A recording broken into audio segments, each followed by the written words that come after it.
의례히 명절 때가 되면은 친척들이 모여서 하는 얘기가 이제 정치 얘기 아니겠습니까? 이 과정에서 이제 저 의견이 다르다고 뭐 술 먹고 싸우고 막 뭐 경찰 출동하는 뭐 그런 정말 웃지 못할 뉴스도 심심치 않게 나오고 그런데 특히 이번에는 더더욱 지금 정치 상황이 좀 그렇다 보니까 우려가 됩니다.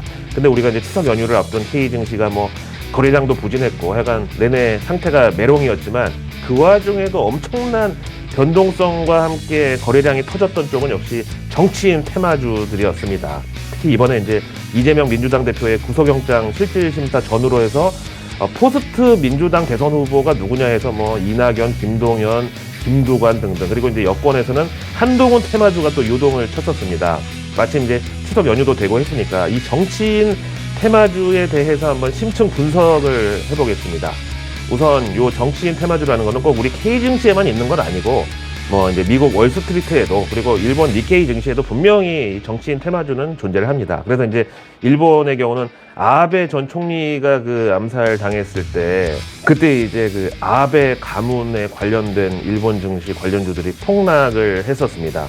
아시다시피 이제 일본 정치 그 가문은 3대 가문이 제일 유명한데 아베, 사또, 키시. 근데 이 가문이 예전부터 정치를 해오다 보니까 그 중간에 연을 맺은 일본 전통 대기업들이 많단 말이죠. 하여튼 이제 사람이 존재하는 곳이라면 어디든 뭐 성향이나 이념에 따라서 편이 갈리게 돼 있고 그럼 그걸 주도하는 정치 세력이 이제 경제까지 좌우를 하게 됩니다.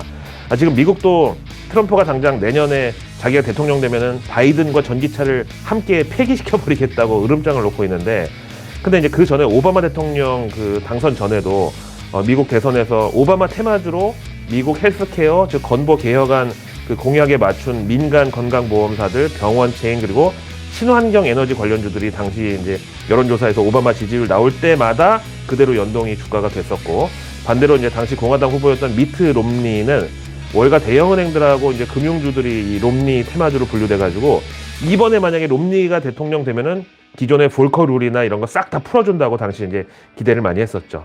그 다음 이제 전통 공화당 수혜주로 미국에서는 방산, 담배, 총기 이런 기업들이 이제 대선 테마주였습니다. 근데 이게 이제 우리 K증시는 좀 특이한 게 그 후보자의 어떤 공약이나 이런 것보다는 인맥, 학연, 지연 이런 사적 관계에 따라서 이제 정치인 테마주가 정해집니다. 당장 이제 이재명 대표 구속영장 심사받던 그날에 이낙연 테마주로 이제 부국철강이 급등했었고요.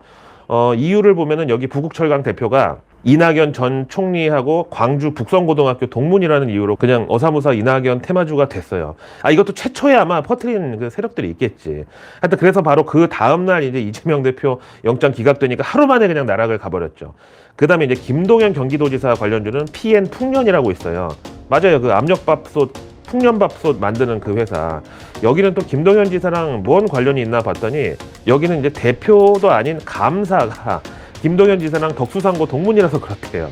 아니 김동연 지사가 지금 야심차게 추진하고 있는 게 경기도 분할이잖아요. 그러니까 이제 경기도가 아시다시피 이제 중간에 서울이 있고 이렇게 삥 둘러가지고 도너츠 모양으로 경기도가 이제 있는데 사실상 근데 저기 북쪽에 있는 경기도 파주랑 남쪽 맨 밑에 있는 뭐 평택, 오산 이런 데는 너무 멀어가지고 이게 같은 그 경기도 행정구역으로 일관된 정책을 적용한다는 게 좀 사실 그렇잖아요. 그래서 이제 김동연 지사가 경기도를 경기북도, 경기남도 이렇게 나눠가지고 그야말로 제2의 경북, 경남으로 이제 행정구역을 분할한다는 거예요. 그럼 이제 이거 관련해서 뭐 GTX 연장선이라든가 아니면 뭐 4기 신도시 이런 쪽으로 테마주가 형성되면 그러려니 하겠는데 참 밥솥 만드는 회사 감사랑 고등학교 동문이라고 김동연 테마주다. 그것도 뭐 같은 학년 같은 반 친구 이것도 아니고 그냥 동문이라는 것 때문에.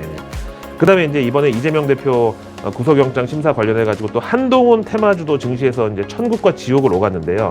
일단 뭐 한동훈이 판정 패했다 뭐 이런 건데 종목 중에서는 오파스넷이라는 그런 거 있잖아요. 근데 이것도 이제 그 오파스넷의 사회이사가 한 명 있는데 이 사람이 현직 변호사인데 사법고시 37회라고 한동훈 법무부 장관하고 같은 기수를 하는 거예요. 아니 요즘 연수원에 기수당 한 1000명 정도 되는데 거기다가 학부도 오파스넷 사회이사라는 사람은 성대법대고 한동훈 장관은 서울대법대잖아요. 그 다음에 한동훈 테마주 이제 또 있는 게 바로 태양금속. 여기는 이제 대표가 성이 한씨인데 한동훈 장관하고 같은 청주 한씨라고 그래서 한동훈 테마주래요.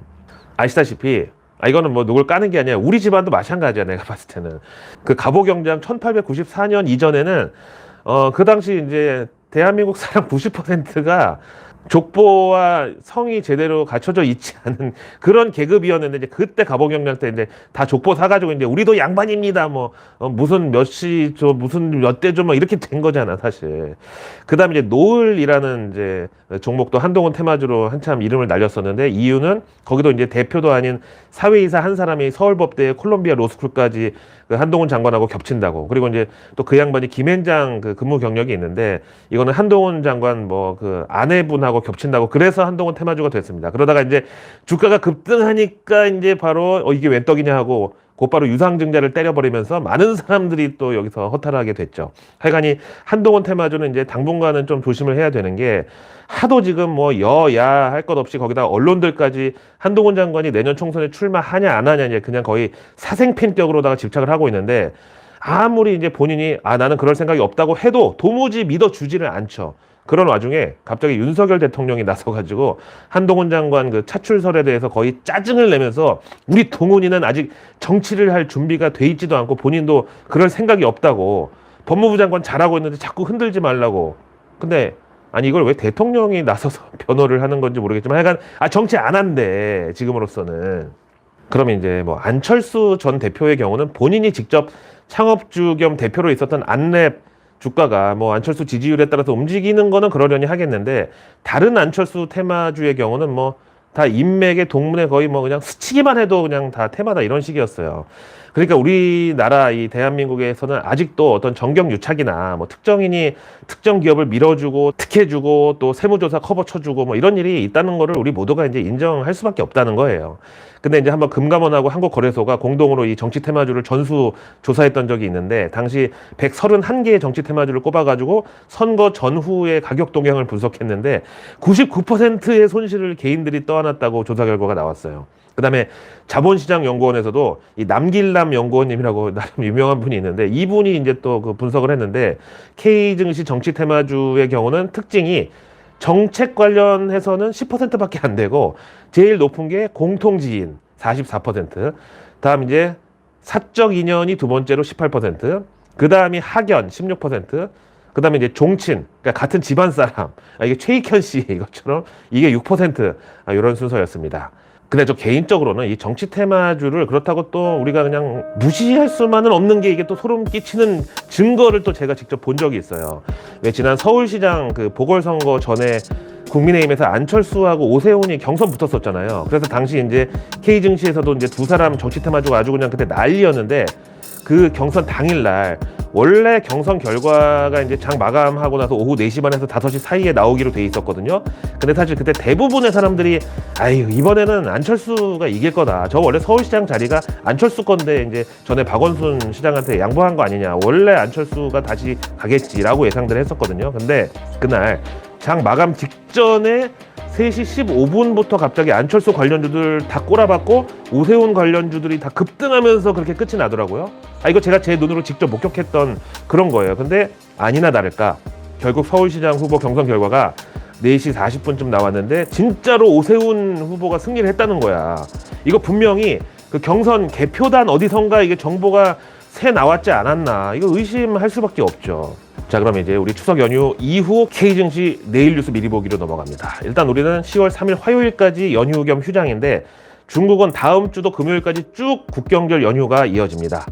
빨리 지금 관광객들 많이 입국해가지고 지갑을 활짝 열어주시기를 부탁드리고, 지금 이제 근데 시진핑 입장에서는 어떻게든지 이번 국경절 연휴 동안 최대한 중국인들이 행복하게 지내기를 바라고 가급적 이제 사회 불만이나 시위 이런 게 최소화되길 바라죠.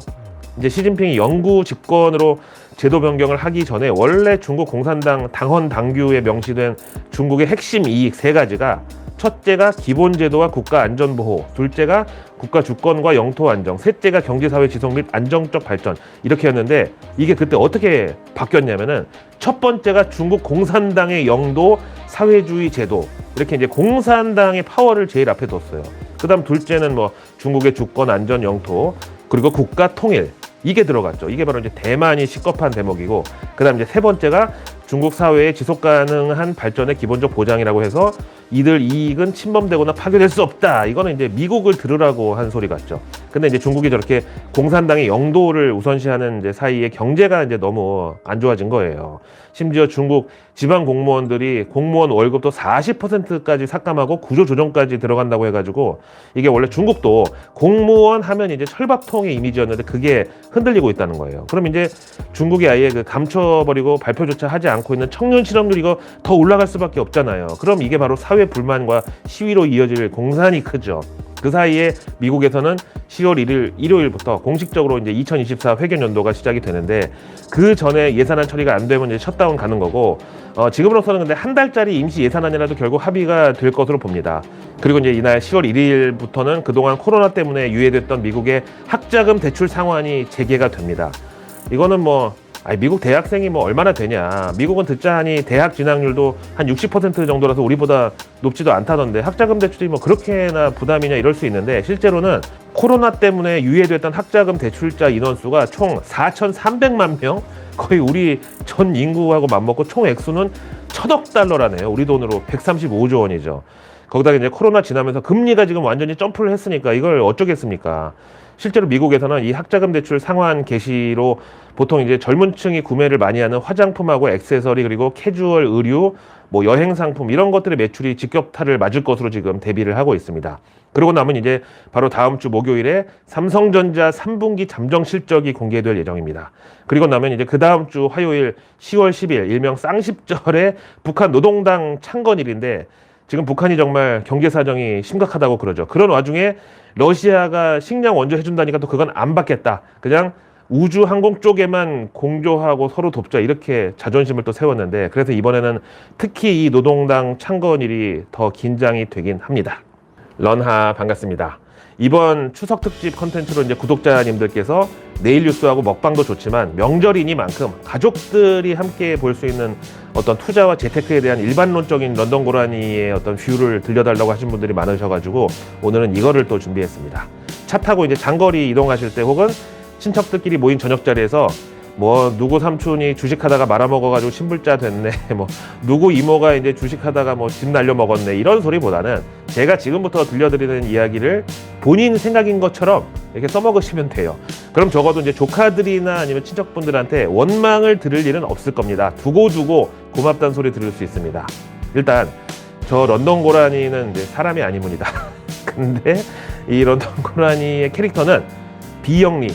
정말 어떤 주식시장, 금융시장에서 이익을 바라지 않는 국경 없는 고라니의 컨셉이고요. 저를 놓고 이제 비관론자라고 하는 지적에 대해서 말하고 싶은 게 위험한 거를 위험하다고 말하는 게 비관론자입니까? 주식은 누가 뭐래도 위험 자산입니다. 우리는 다른 어떤 위험, 데인저러스 이런 꼬리표가 붙은 거는 나도 그리고 주변 사람들이나 가족분들한테도 늘 조심하라고 얘기하잖아요. 특히 이제 자녀분들한테는 위험 표시 붙은 데는 절대 가지 마라. 또 위험한 사람들하고는 어울리지 말아라. 이런 식으로요. 근데 유독 위험 자산인 주식에 대해서는 경계감이 없어. 근데 이거는 이제 경제학 원론에도 나오는 만고 불변의 진리인데 영어로 리스크 에셋, 즉 주식은 위험 자산이 맞습니다. 그래서 이제 지난 동학개미 운동이 퍼뜨린 최악의 밈은 캐시 이즈 트래시 이건데 은행에 예금을 하면 돈이 녹아? 현금은 쓰레기라고? 근데 주변에서 주식 과하게 하다가 극단적 선택한 사람은 많이 봤어도 저축이나 예금을 너무 많이 해가지고 잘못된 사람은 못 봤어요.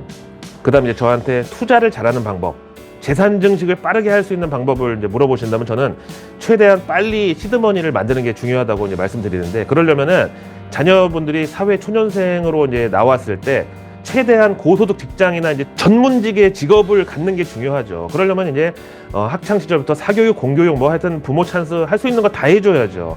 근데 자녀들한테 사교육 시키지 말고 위험 자산인 주식이나 사주라는 그런 주장은 정말 남의 자식 망치는 소리야 그거. 거기다가 이제 요즘 이제 슈퍼 리치들을 보면은 유통시장보다는 발행시장으로 몰립니다.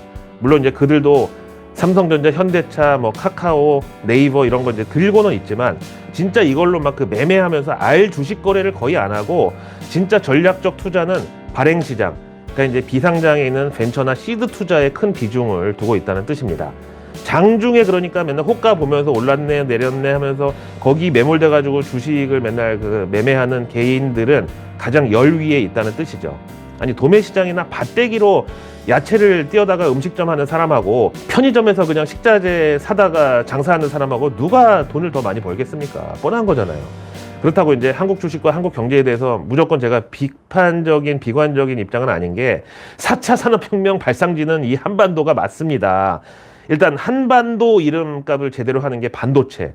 이 반도체 한반도산이 전 세계 3분의 2를 차지하고 있고요. 그 다음에 김유신의 말, 이게 이제 자율주행 기술의 어떤 토대가 됐고, 그 다음에 안견의 몽유도원도는 메타버스, 그리고 이제 마페는 차량 공유 시스템, 그 다음에 옥세는 이제 블록체인 기술, 그리고 이제 그 수공사라고 궁녀가 입거를 했을 때 팔뚝에 그 앵무새 피를 떨어뜨려 가지고 그 과거를 체크하는 그거는 이제 진단 키트 기술.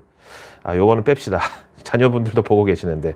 하여간 K증시는 뭐 기대와 실망 그리고 호재와 뒤통수가 항상 그 공존하는 시장이라는 거는 뭐 이미 우리가 너무 직간접적으로 많이 경험을 했던 거고, 그래서 제가 그 동학개미운동 당시 열심히 외치고 다니던 증시 격언이 사람들은 버스에서 주워 들은 정보에 평생 저축의 반을 몰빵한다.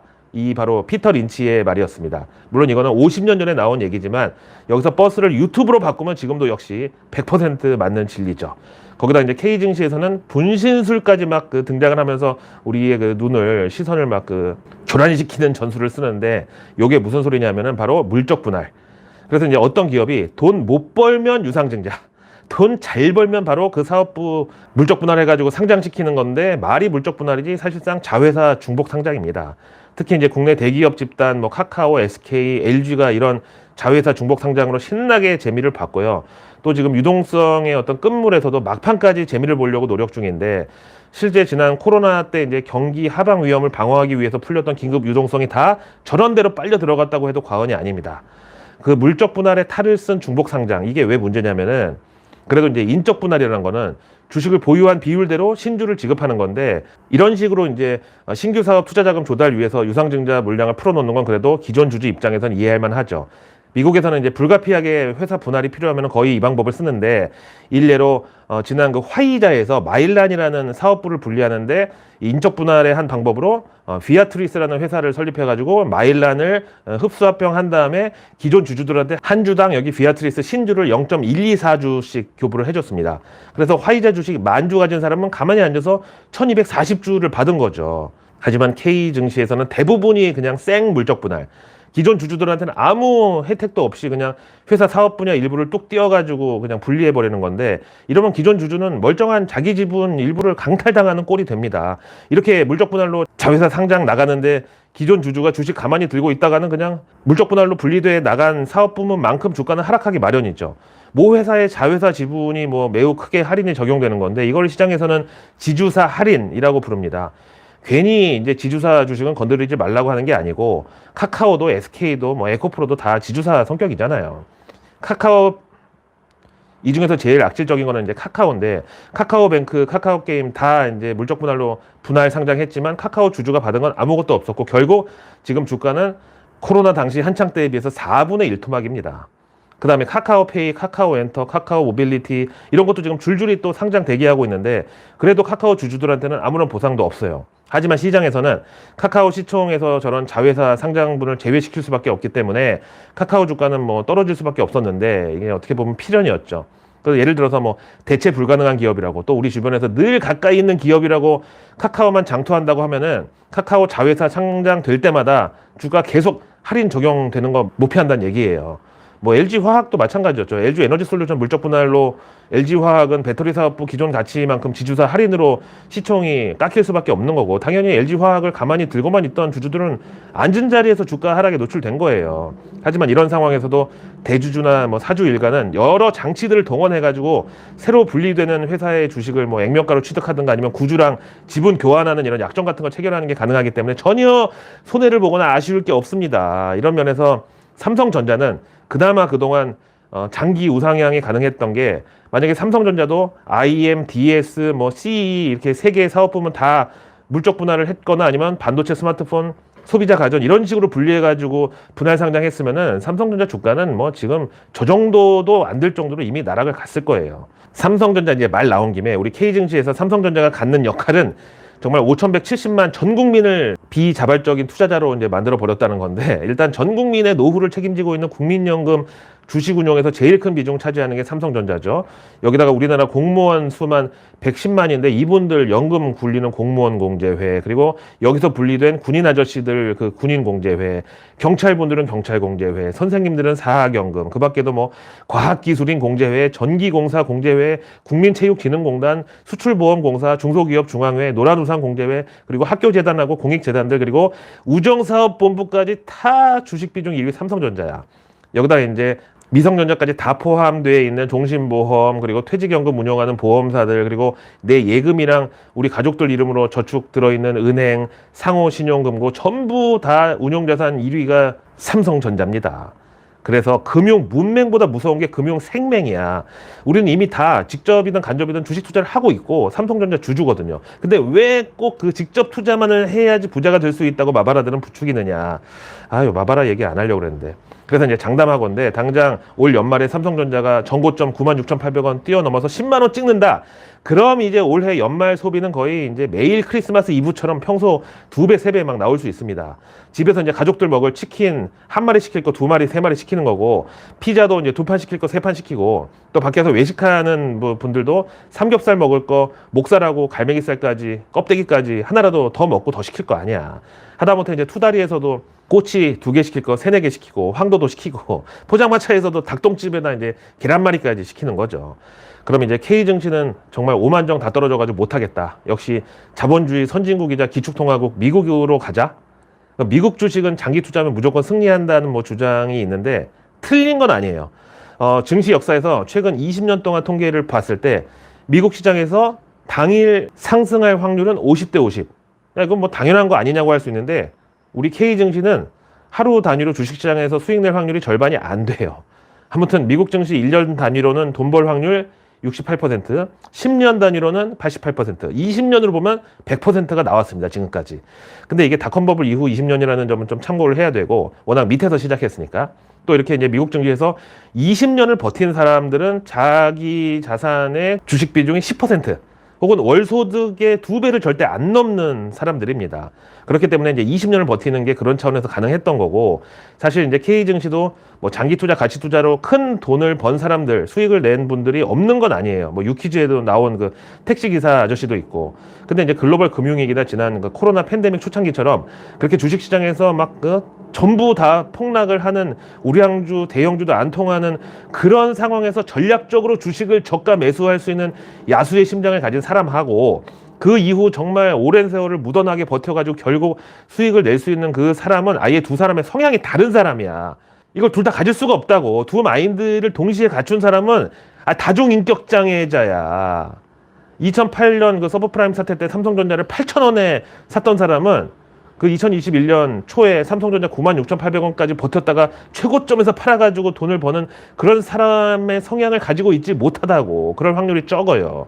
근데 이제 이 마바라들 말대로, 오늘은 진짜 교육적인 컨텐츠라서 마바라라는 표현을 안 쓰려고 했는데, 요즘 뭐 청소년들도 워낙 비속어에 많이 이제 노출되어 있으니까, 하여간 여러분, 마바라라는 것은 주식 투자를 본인 스스로는 실력이 안 돼서 못하면서 그 대신 남한테 추천만 해가지고 중간에서 수수료를 먹고 사는 그 주식시장에 기생하는 장사치들을 마바라라고 합니다.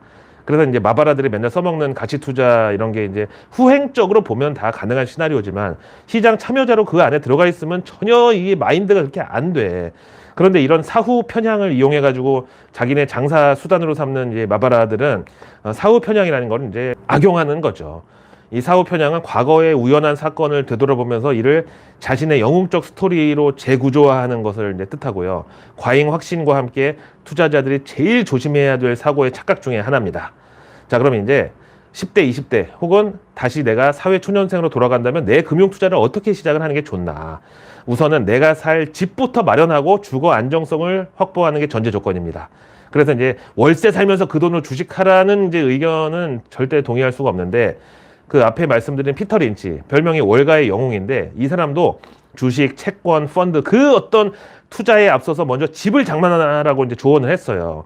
그래서 그 이유는 주택을 소유하는 것 자체가 대단히 훌륭한 투자이기 때문이고, 집은 완벽한 인플레이션 방어책이 되는 데다가 불경기나 금융위기 때 몸을 의탁할 수 있는 훌륭한 장소까지 제공한다고 극찬을 했습니다.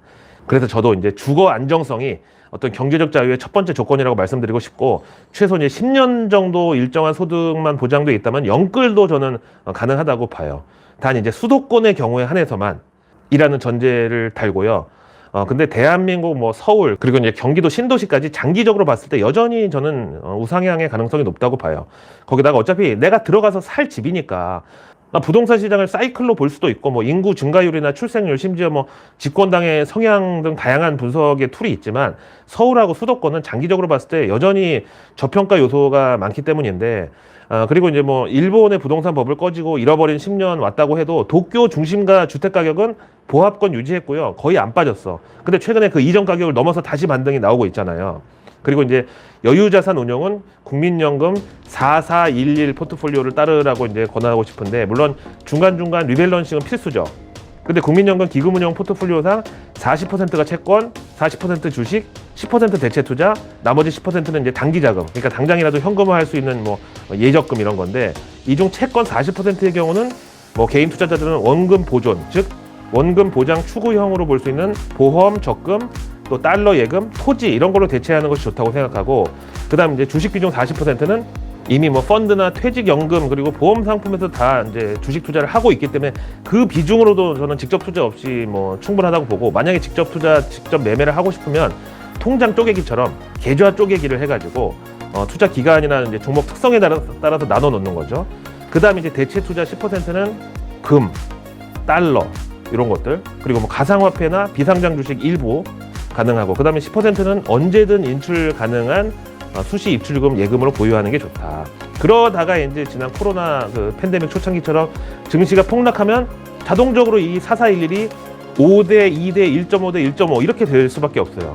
왜냐면 주식 평가 금액이 급락하면서 다른 자산 비중이 자동적으로 커지게 되는 건데, 그럼 여기서 바로 리밸런싱을 통해 가지고 4411로 또 맞추는 거야.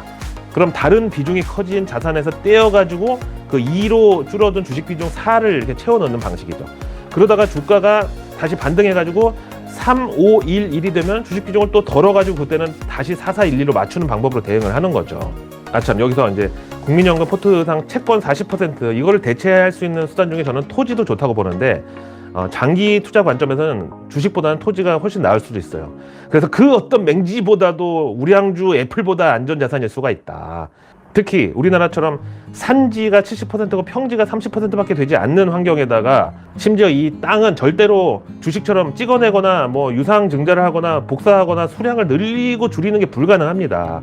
그래서 심지어 이혼 소송에서도 그 재산 분할할 때 주식은 혼인 파탄 시점의 평가 금액을 기준으로 분할을 하고요, 부동산은 판결 시점 기준으로 분할을 합니다. 그러니까 이제 대한민국 법원에서 주식은 위험자산이라는 것을 인정하고 있는 사례죠. 그리고 이제 여전히 수도권 주변에는 평당 뭐 10만 원짜리 땅도 존재하는데, 여기 언제 옆에 GTX 뚫릴지 4기 신도시 들어올지 모르고, 부동산 가격은 앞에 말씀드린 뭐 코로나 팬데믹이나 아니면 미국 뭐 금융위기, 리만 브러더스 파산 이럴 때도 절대 주식처럼 며칠 만에 가격이 반토막 나거나 이런 일이 없어. 왜? 가치 저장 수단으로서의 기능이 확실하기 때문이라고 생각합니다. 그래서 내일 뉴스는 내일 보면 너무 위험합니다. 상위 1% 정보 취급자들은 절대 실시간 뉴스나 뉴스 속보 따위에 도파민을 지배당하지 않습니다. 그들은 적어도 내일 나올 뉴스 정도는 오늘 저녁에 미리 다 파악을 하고 다음날 전략을 짭니다. 실제로 뭐 국회의원들, 장차관들 그리고 기업 오너들의 하루 일과 중에 저녁에 무조건 들어있는 게 바로 다음날 나올 뉴스하고 이슈들, 이런 거를 서머리해 놓은 스크랩을 봅니다. 이들과 우리가 매일 아침 금융시장이라는 전쟁터에서 만나는데 맨몸으로 나서는 거는 거의 그 사람들한테 호주머니를 털리러 나가는 것 이상도 이하도 아닙니다. 그래서 구독과 알림 설정, 그리고 주변에 소중한 분들에게 이 내일 뉴스 미리 보기를 공유해 주세요. 그럼 제가 매일 저녁 아직 나오지 않은 오늘 뉴스도 아닌 내일의 뉴스를 여러분들의 안방으로 직접 배달해 드립니다. 남은 추석 연휴 잘 보내시고요. 이게 다가 아닙니다. 또 저는 추석 연휴 중에 돌아옵니다. 그러니까 알림 설정으로 부탁드리겠습니다.